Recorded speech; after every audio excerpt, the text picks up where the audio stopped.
आप पीपैप, SPC, MSA, एफएमईए, एपीक्यूपी, 7QC tool और global 8D इस कोर्स की कॉस्ट अप्रोक्स 15,000 से 20,000 रुपये है। वो सिर्फ आप 500 रुपये में घर बैठे कर सकते हैं। ज़्यादा जानकारी के लिए आप डिस्क्रिप्शन बॉक्स के अंदर जाएँ। ये हमारा एसपीसी का पार्ट 2 है।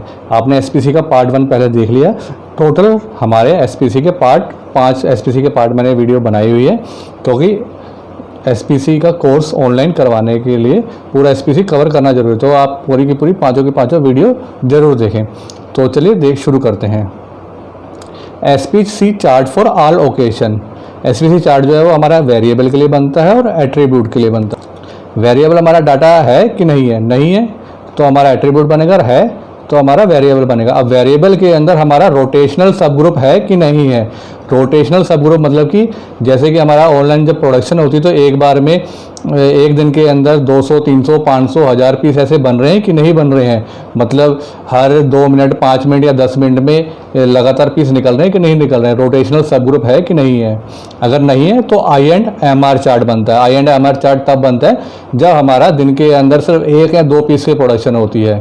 तो अगर हमारा रोटेशनल सब ग्रुप है, तो अगर हमारा सब ग्रुप का साइज जो है 8 से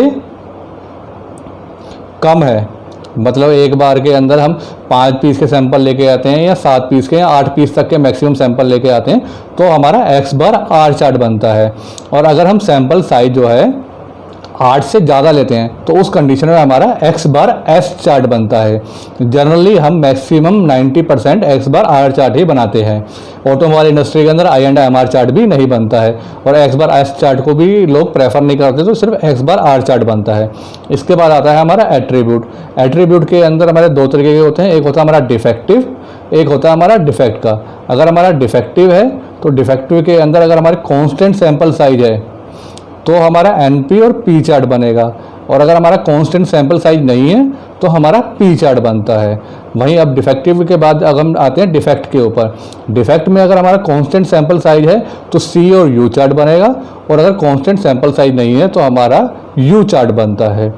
इंडिया के अंदर अभी एट्रीब्यूट चार्ट्स को भी नहीं बनाया जाता कम इंडस्ट्री के अंदर, तो मोस्टली 90% जो इंडस्ट्री के अंदर X/R चार्ट ही बनता है।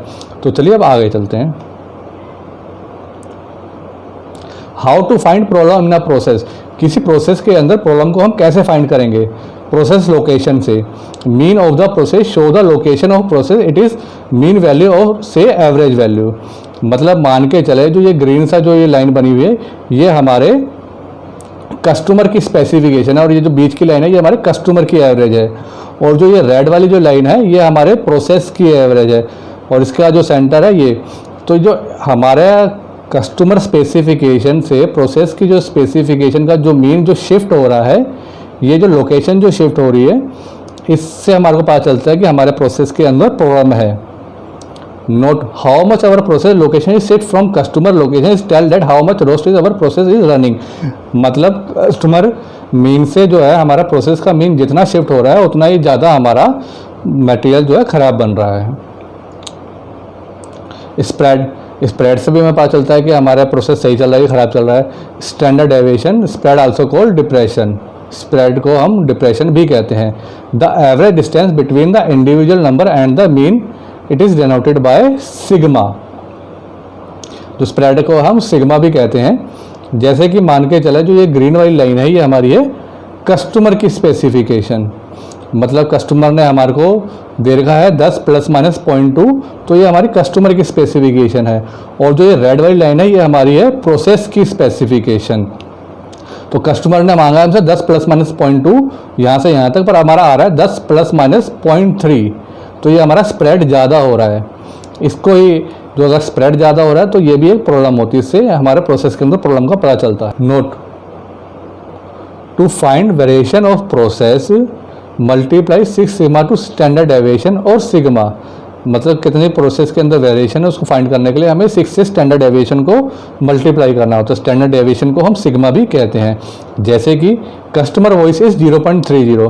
कस्टमर की जो वॉइस है, मतलब यहाँ से यहाँ तक की जो स्पेसिफिकेशन है, जो लिमिट है वो 0.30 है, और सिग्मा वैल्यू हमारी जो है 0.04 आ रही है। एक सिग्मा की वैल्यू हमारी 0.04 है।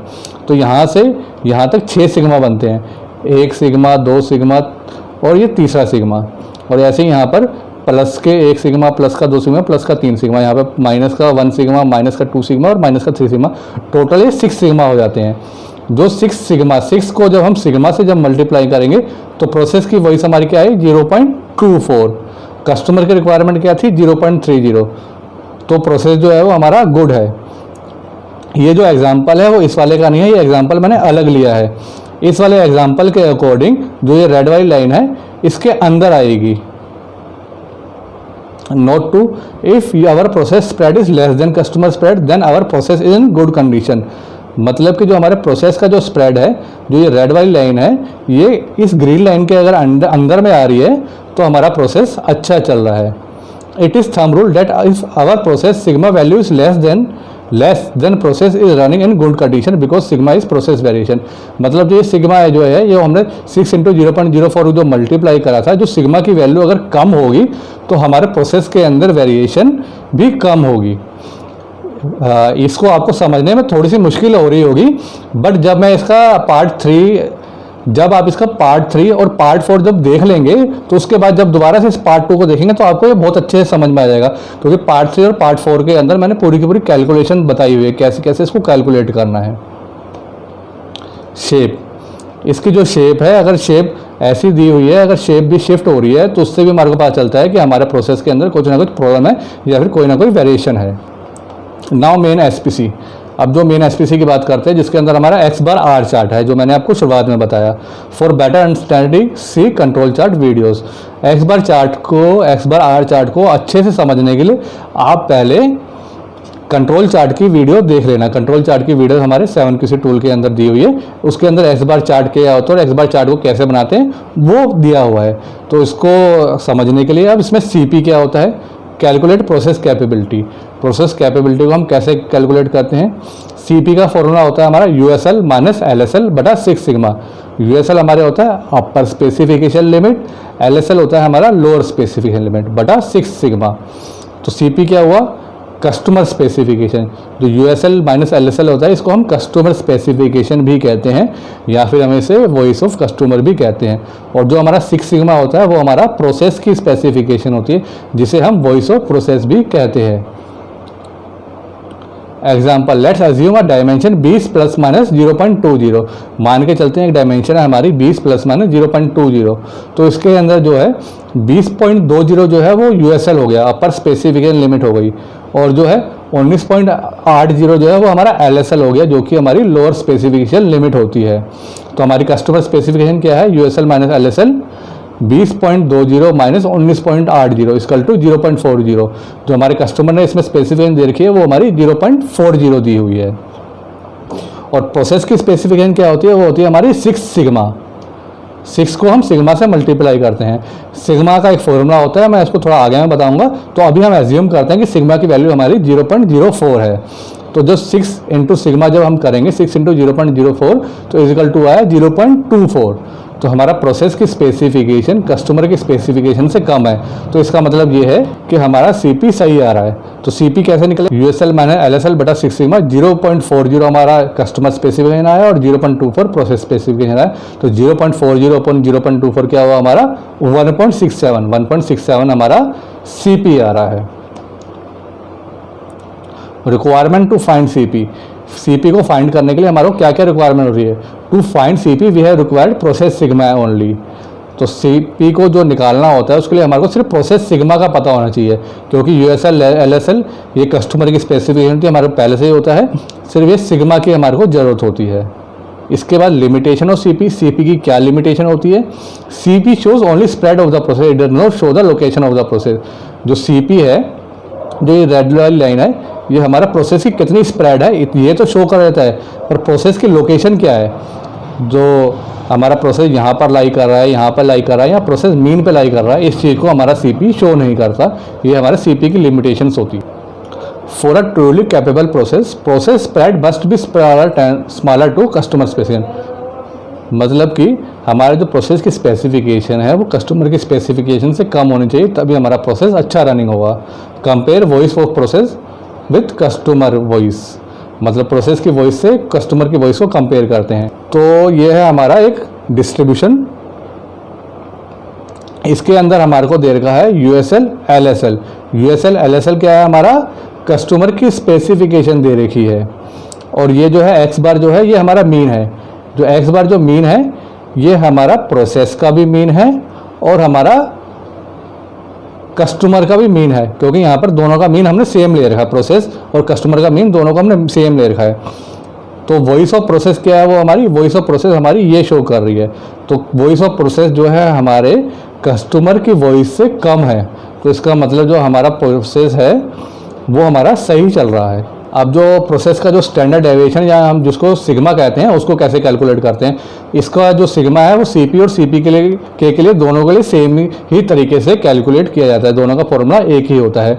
तो जब सीपी हमने निकाला था तो यूएसएल एलएसएल हमारे को पहले कस्टमर की स्पेसिफिकेशन पता चल गया था और 6 हमें पता था, सिग्मा ही हमारे को निकालना था।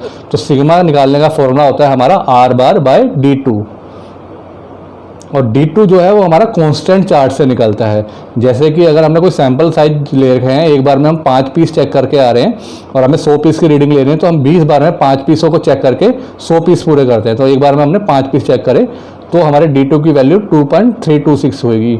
अगर हम एक बार में जाकर 6 पीस चेक करते हैं तो हमारे D2 की वैल्यू 2.534 होती है। तो हमें इसको कैलकुलेट नहीं करना होता, बस हमारे को कांस्टेंट चार्ट से देखना होता है। हमारे को सिग्मा की वैल्यू निकालने के लिए आर बार को कैलकुलेट करना होता है। तो आर बार को कैसे कैलकुलेट करते हैं, आर होती है हमारी रेंज, और रेंज का हमारा फॉर्मूला क्या होता है, मैक्सिमम वैल्यू इन सब ग्रुप माइनस मिनिमम वैल्यू। मतलब मैक्सिमम वैल्यू मतलब माइनस मिनिमम वैल्यू होती है हमारी रेंज। जैसे कि इस सब ग्रुप के अंदर maximum value minus minimum value, maximum value हमारी है 20.07 और जो मिनिमम वैल्यू है वो हमारी है 20.00। तो maximum value minus minimum value वो होती है हमारी रेंज। इस तरीके से हम रेंज को कैलकुलेट करते हैं। फिर रेंज को कैलकुलेट करने के बाद हमारे को आर बार कैलकुलेट करना होता है, क्योंकि फॉर्मूला क्या है आर बार बाय D2। तो आर बार को कैलकुलेट करके हम फॉर्मूला में पुट कर देते हैं और हमारा सिग्मा निकल जाता है। आर बार का फॉर्मूला क्या होता है, R1 plus R2 plus R3 plus R4, मतलब जितने नंबर तक हमने डाटा को ले रखा है। अगर हमने 5 पीस के सैंपल लिए हैं और 100 हमारी टोटल रीडिंग लेनी है हमें 100 पीस की, तो हमारे 20 सैंपल बनेंगे, तो ये हमारा R20 तक जाएगा अगर हमने 5 पीस के सैंपल लिए हैं। और यहाँ पर नीचे K होता है, K होता है नंबर ऑफ सब ग्रुप। नंबर ऑफ सब ग्रुप हमारे कितने हुए, 20 हुए। इसको आगे में समझते हैं।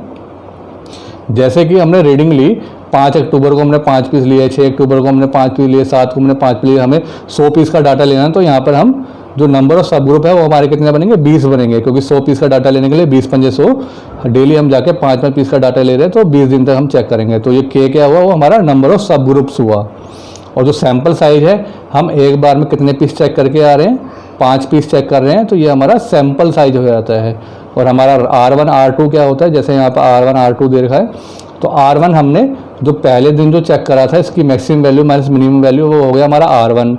सेकंड जो हो गया वो हमारा इसकी maximum value minus minimum value, वो हो गया हमारा R2। इस तरीके से R3 R4 और RN मतलब जो लास्ट की जो रीडिंग है वहाँ तक हम इसमें जाएंगे। तो इसके अंदर जैसे एक बार और देख लेते हैं, मिनिमम वैल्यू इसकी 20.11 है और मैक्सिमम वैल्यू 20.16, तो इसमें इसको माइनस करेंगे तो हमारी रेंज निकलती है।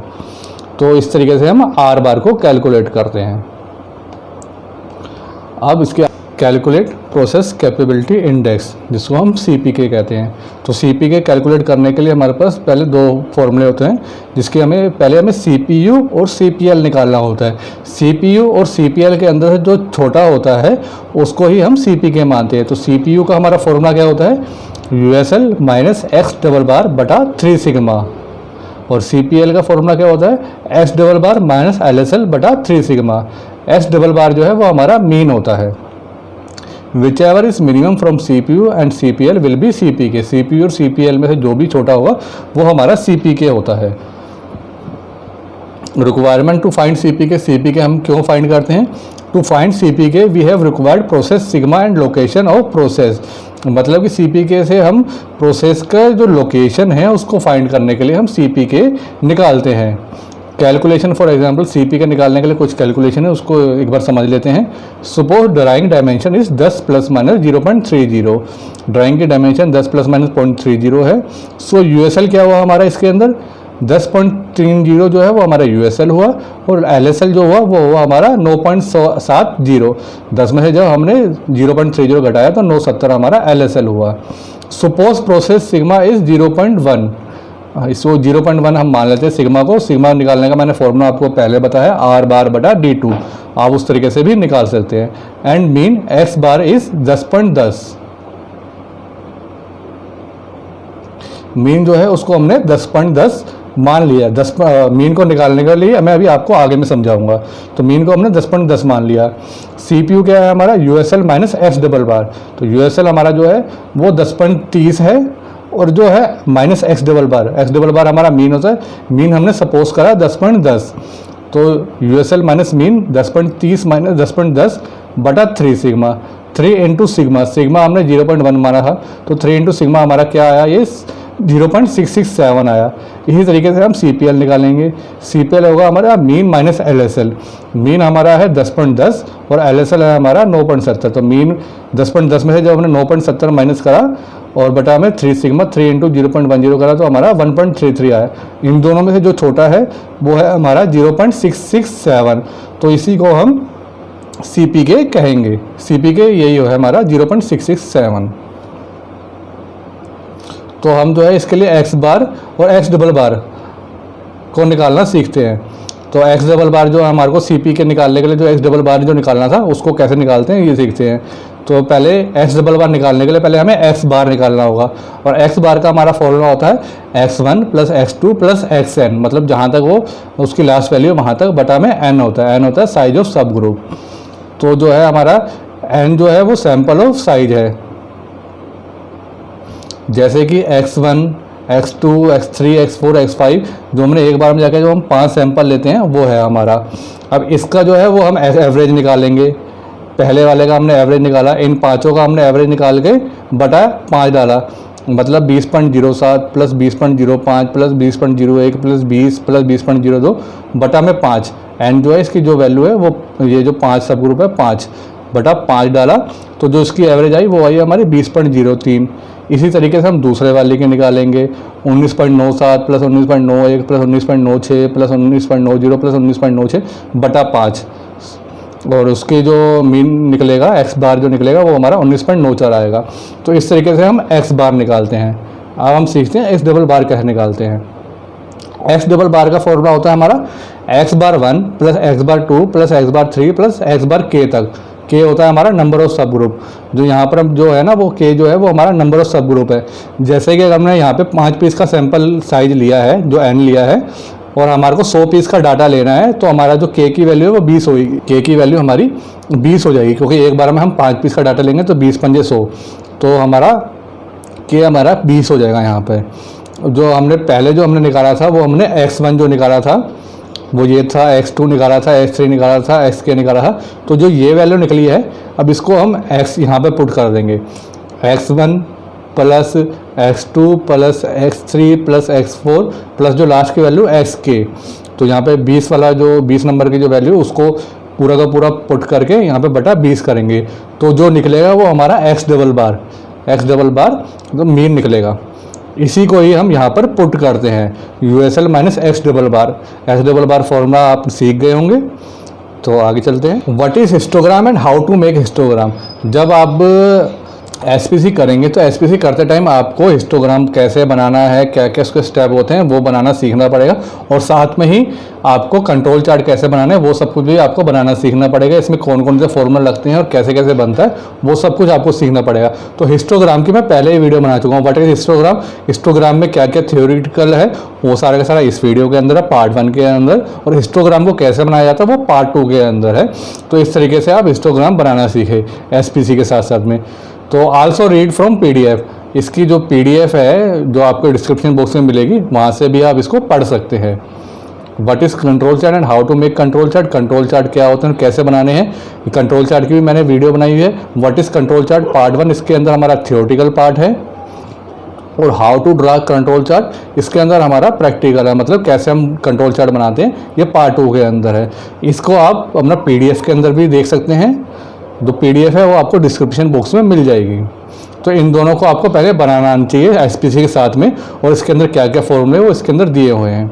इसके बाद आगे चलते हैं। Difference in process sigma and sigma level. Process sigma और सिग्मा लेवल के बीच में क्या डिफरेंस होता है। सिग्मा लेवल वो होता है जैसे कि आपने मुंबई के डब्बे वाले सुना है, वो 6 सिग्मा में अपना काम कर रहे हैं, तो वो 6 सिग्मा उनका सिग्मा लेवल है। सिग्मा लेवल से हमारे को अपना पीपीएम पता चलता है। और प्रोसेस सिग्मा हमारा जो हमने अभी निकाला था, सीपी और सीपी के निकालते टाइम पे जो हमने सिग्मा निकाला था, वो हमारा प्रोसेस सिग्मा था, आर बार बाय D2। तो इसको समझते हैं, sigma level is a process performance. Sigma level हमारे प्रोसेस की परफॉर्मेंस होती है। It is good for process if it's value increase, मतलब जितनी इसकी वैल्यू बढ़ती जाती है उतना ही हमारे प्रोसेस के लिए अच्छा होता है। If process is running in 6 sigma level then PPM is 3.4, it is good. मतलब जैसे कि 2 अगर हमारा सिग्मा लेवल आ रहा है तो हमारी जो रिजेक्शन है वो 308,537 इतने पीस होगी। अगर हमारा 3 सिग्मा लेवल आ रहा है तो 66,807 पीस हमारे रिजेक्ट होंगे 10 लाख में पीपीएम। अगर 4 हमारा सिग्मा लेवल आ रहा है तो 6210 पीस रिजेक्ट होंगे। अब पीपीएम क्या होता है, पीपीएम की मैंने वीडियो बनाई हुई है, आप उसको जाके देख सकते हैं। अगर 5 हमारा सिग्मा लेवल आ रहा है तो हमारे डिफेक्ट आएंगे 233 पीस। तो अगर हमारा 6 सिग्मा लेवल आ रहा है तो 10 लाख में हमारे 3.4 पीस रिजेक्ट होंगे। तो ये हमारा सिग्मा लेवल होता है। जितना हमारा सिग्मा लेवल बढ़ेगा उतना ही हमारा प्रोसेस अच्छा माना जाएगा। Sigma level is a method to measure the process performance. इससे हम प्रोसेस की परफॉर्मेंस को मेजर करते हैं। और सिग्मा निकालने का एक फॉर्मूला होता है, मल्टीप्लाई सीपी के वैल्यू टू 3। मतलब जो सीपी की वैल्यू जो आती है उसको अगर हम 3 से मल्टीप्लाई कर दें तो हमारा प्रोसेस सिग्मा लेवल निकल के आ जाता है। जैसे मान के चले कि अगर हमारा सिग्मा हमारा सीपी के जो है वो 1.33 है, तो 1.33 से जब हम 3 को जब मल्टीप्लाई करेंगे तो 3.99 या फिर जिसे हम कहें 4 हमारा सिग्मा लेवल आएगा। अगर हमारा 1.33 सीपी के है और 4 सिग्मा लेवल आएगा तो हमारी रिजेक्शन कितनी हुई, 6210 पीस 10 लाख पीस बनाने पे। इस सीपी के इस 2 अगर हमारे सीपी के की वैल्यू 2 निकल रही है तो हमारा प्रोसेस सिग्मा कितना होगा, 6 होगा। क्योंकि प्रोसेस सीपी के को जब हम 3 से मल्टीप्लाई करेंगे तो 6 आएगा और 6 जब आएगा तो हमारा जो डिफेक्ट है वो हमारा 3.4 पीपीएम निकलेगा। 10 लाख पे हमारे 3.4 पीस रिजेक्ट होंगे। तो ये होता है हमारा सिग्मा लेवल। अब सिग्मा क्या होता है, process sigma is process variation. जो प्रोसेस का जो सिग्मा होता है वो हमारे प्रोसेस की वेरिएशन को शो करता है। It is bad for process if it's value increase, मतलब जितनी इसकी वैल्यू बढ़ती जाएगी उतना ही हमारे लिए ख़राब होता है और हमारे प्रोसेस के लिए ख़राब होता है। जैसे कि सीपी होता है हमारा यूएसएल माइनस एलएसएल बटा 6 sigma. Let's assume USL minus LSL value is 1। मान के चलते हैं कि हमारा जो कस्टमर स्पेसिफिकेशन है वो हमारी 1 है। यूएसएल माइनस एलएसएल जो है कस्टमर स्पेसिफिकेशन हमारी 1 है एंड सिग्मा वैल्यू इज़ 1। और जो हमारा जो सिग्मा की वैल्यू जो है वो भी 1 आ रही है। जो हमने ये सिग्मा कैलकुलेट करा 1 आया है। तो जब हम इसका सीपी निकालेंगे यूएसएल माइनस एलएसएल बटा 6 सिग्मा, तो 1 अपॉन में 1 इंटू 6 तो आएगा हमारा 0.166। और हमें पहले से ही पता है कि सीपी अगर हमारा 1 से नीचे होता है तो इससे पता चलता है कि हमारा प्रोसेस ख़राब चल रहा है। और इस बारे में मैंने इससे पहले वाली वीडियो के अंदर बताया हुआ है कि सीपी की वैल्यू अगर 1 से कम है तो क्यों ख़राब होता है हमारा सीपी। तो पहले इस वाले पार्ट को आप देखें तभी आपको ये समझ में आएगा। और let's assume second USL minus LSL value से 1, मतलब कस्टमर की स्पेसिफिकेशन जो है वो हमारी 1 है और हमारा जो सिग्मा की लेवल जो वैल्यू है वो हमारी 0.1 है। देन सीपी क्या होगा, 1 अपॉन में 0.1 इंटू 6 इज इक्वल टू 1.66। तो ये हमारा 1 से ऊपर आ रहा है तो इसका मतलब हमारा सीपी जो है वो यहाँ पे जो है वो हमारे सिग्मा की वैल्यू 1 थी। तो यहाँ पर हमारा जो सीपी आया था वो 0.166 था और यहाँ पर हमारे सिग्मा की वैल्यू 0.1 है। तो हमारा जो सीपी की वैल्यू आ रही है 1.66। तो इसलिए हमारी जो सिग्मा की वैल्यू अगर कम होती है तो उतना ही हमारा प्रोसेस अच्छा चलता है। और सिग्मा लेवल की वैल्यू अगर बड़ी होती है तो हमारा प्रोसेस अच्छा माना जाता है। If process sigma increases then sigma level decreases, मतलब जो ये वाला प्रोसेस सिग्मा है जितना ये बढ़ता जाएगा उतना ही हमारा सिग्मा लेवल जो है वो डिक्रीज होता जाएगा। सिग्मा लेवल जो हमारा ये है उतना ये घटता चला जाएगा।